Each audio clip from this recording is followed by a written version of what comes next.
Hello again, my name is Ben. That's Extra Arms Bot, and today we're going to talk about a subject that is near and dear to my heart. Punching people right in their stupid faces. It is okay. They deserve it. They probably do. Blocking is an integral part of any game of Blood Bowl, and the basic skills we're going to learn today are critically important if you want to win. This may be the most important video in the whole series, so I hope you're all paying attention to today's curriculum. First, we'll talk about why blocking is so important. We'll make a brief diversion into player skills and introduce you to two of the best in the game, block and dodge. We'll look at how your blitz is a key part of your turn, and some of the ways you can make it work for you. Assists are often confusing for new players, and you have to get them right. So we'll break down exactly how they work. Then we'll totally confuse you by introducing a third player skill, guard. Finally, we'll show you some of the ways to get as many blocks as possible on your turn, and how to minimize the blocks you take in return.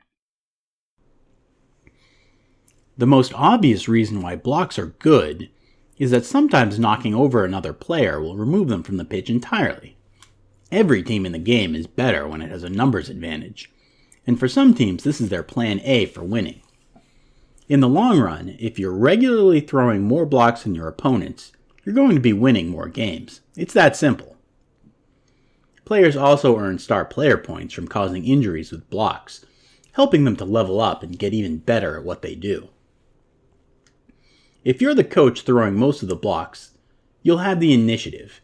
If your opponent's whole team is on the ground, or the sidelines, you can do whatever you want, and they'll be in no position to stop you. You won't always destroy your opponent's entire team, but that shouldn't stop you from trying. Let's look at this situation. Our old friends Bertolf and Grogask are facing off, mano a mano, but they aren't in contact, so neither can throw a block against the other. Whoever moves first here is at a disadvantage. Ignoring the possibility of a blitz action, which we'll talk about later, all Bert can do on his turn is move up next to Grogask.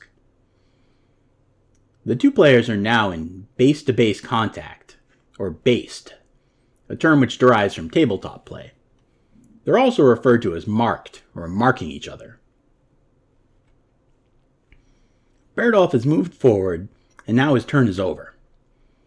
Grogask gets to throw the first punch, a distinct advantage in any fight.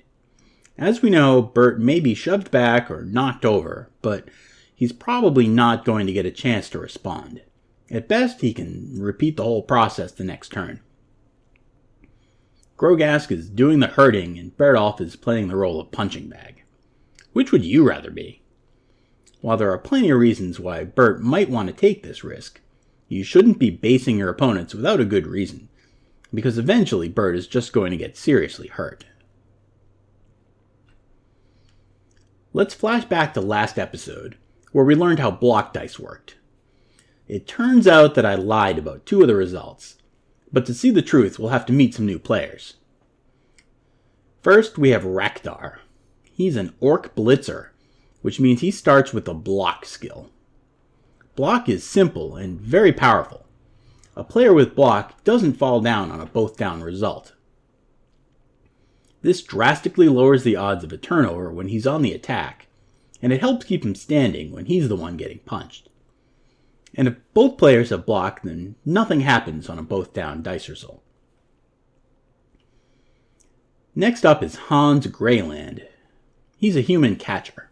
He starts with two skills, but the important one for now is dodge. A player with dodge is not knocked down if he's hit with a defender stumbles result. This doesn't help if he's the one doing the blocking, of course, but it does make him a lot harder to trip up. The combination of block and dodge is often shortened to blodge. A blodger can only be knocked down on one dice result out of 6, which is super powerful. Only 2 players in all of Blood Bowl start with both block and dodge. Amazon Blitzers are very good, and Wood Elf War Dancers are almost universally considered to be the best players in the entire game. When you're throwing blocks, you want to prioritize using players with the block skill. The reason is simple. You're more likely to get knockdowns and less likely to cause a turnover. An unskilled player doing a 2-dice block will cause a turnover on 4 out of 36 results, or 1 time in 9. In Blood Bowl slang, it's a 1 in 9. If your player has block, it's only a turnover if both dice are skulls, which is called a 1 in 36. There are some other common 1 in whatever situations, but they all mean the same thing, the odds of failing an action. You'll get to know them all pretty quickly. It's time to take a closer look at the blitz action. You'll recall that 1 player per turn can blitz, which means he can both block and move in the same turn. This gives you all sorts of new tactical possibilities, and your blitz will usually be an important part of your turn. One use for a blitz is to reverse the situation we saw earlier. If Bertolf wants to get the first punch in on Grogask, he can blitz.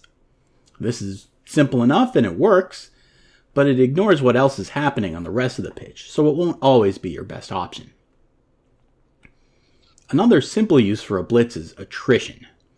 Maybe you don't have anything else you want to accomplish this turn, so you just go fishing for an injury.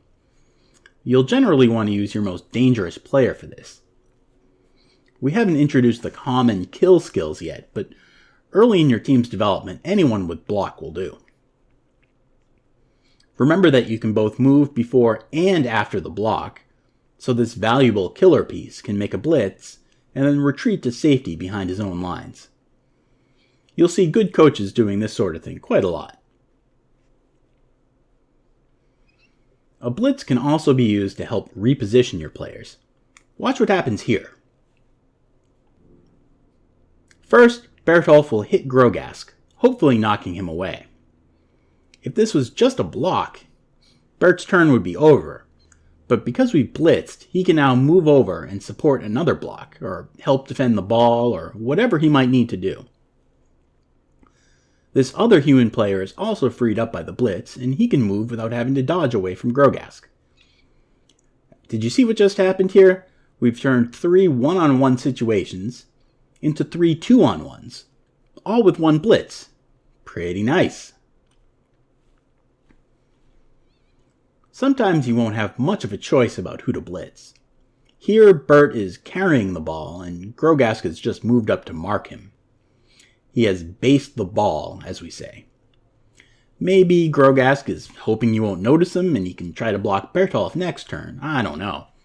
But we do have to deal with this. The right answer here is often to bring another player over and blitz Grogask away. This is particularly easy because Bertolf is providing assist for the block. Grogask thought he was accomplishing something useful by basing the ball, but it was all an illusion. There are definitely times when Grogask's plan would have been a good one, but in general, newer coaches are far too eager to try to mark the ball carrier in situations where they're just going to get punched for it. As you gain more experience, and as we continue with this video series, you'll see all sorts of uses for your blitz.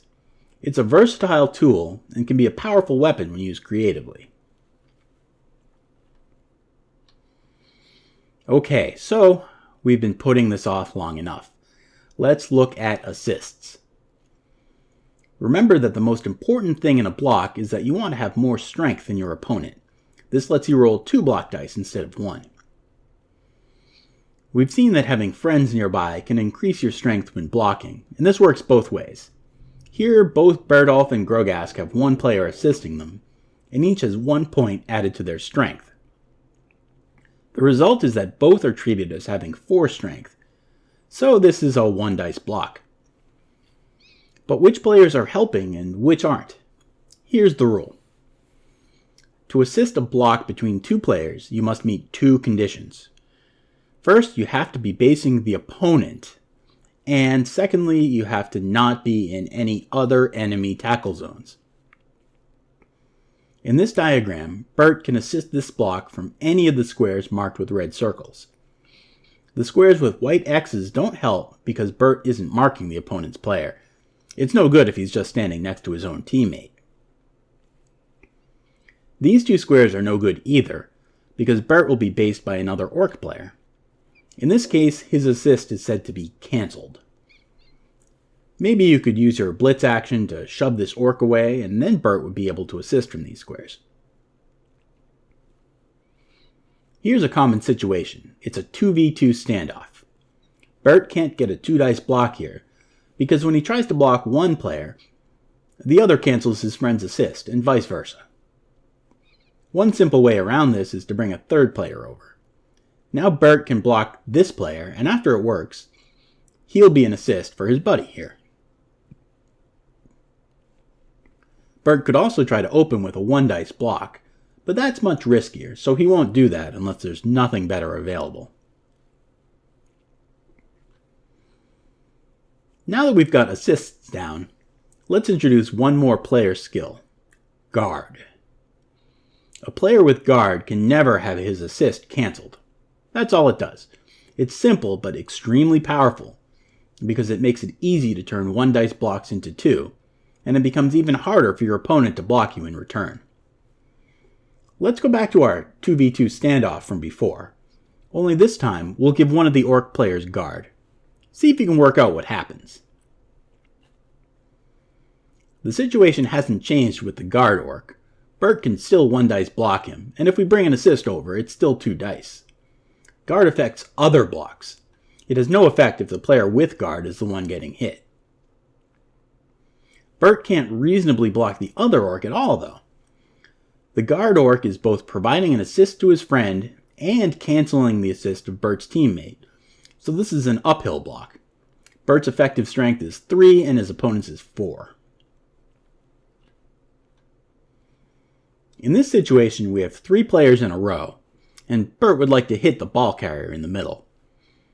If we bring another player around to the back here, he cancels both assists, so Bert has a 1-dice block. Without guard, this is the best we can do, because there are no squares where someone could assist the block from. A player with guard, however, could assist from anywhere. He could even be the player in the back here, where he simultaneously cancels both orc assists and provides an assist against Grogask. Are you beginning to see how strong this is? Guard works both ways, too. If we give both of these orcs guard, then Bertholf has problems. Grogask will be effectively strength 4 if we hit from the diagonal, and strength 5 if we try to attack from the side, because he's in contact with both guard orcs. Bert can overcome this situation with some guard assists of his own. You can see how this might rapidly get very complicated, though.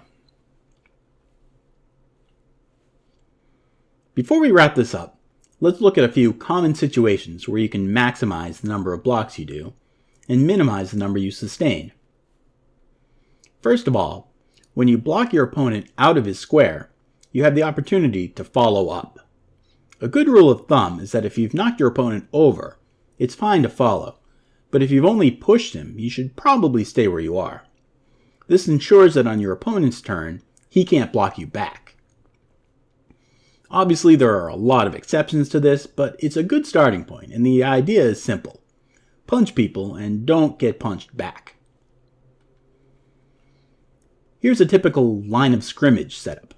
As the attacking player, you want to do these blocks diagonally. The reason is that you might only get a push, and a diagonal block lets you push your opponent sideways, where the next man down the line can take a second block against him. If you block straight ahead, you'll push your opponent backwards, and you won't be able to get a second block. The simplest version of diagonal blocking is this 2v1 situation. If Bertholf blocks Grogask here and gets a push, he'll be shoved away from Bert's friend. A diagonal block lets you push Grogask to a square where Bert can block him next. Our final example is another way to use your blitz. Here we'll blitz Grogask from the side, so we can push him back into contact with our teammates and get more blocks if we have to. All these tactics have one thing in common. You're planning for possible failure. It's always a good idea in Blood Bowl to think about what might happen if your dice don't cooperate with your plans.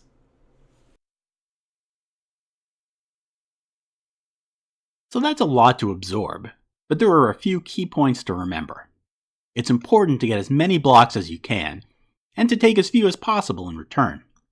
Your blocks should be done with players with the block skill as often as you can arrange it. And you should use the techniques shown in this video to make every block a 2-dicer if you can.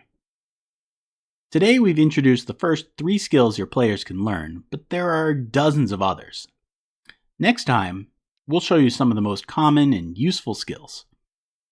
We'll also see how your players level up and earn those great new abilities.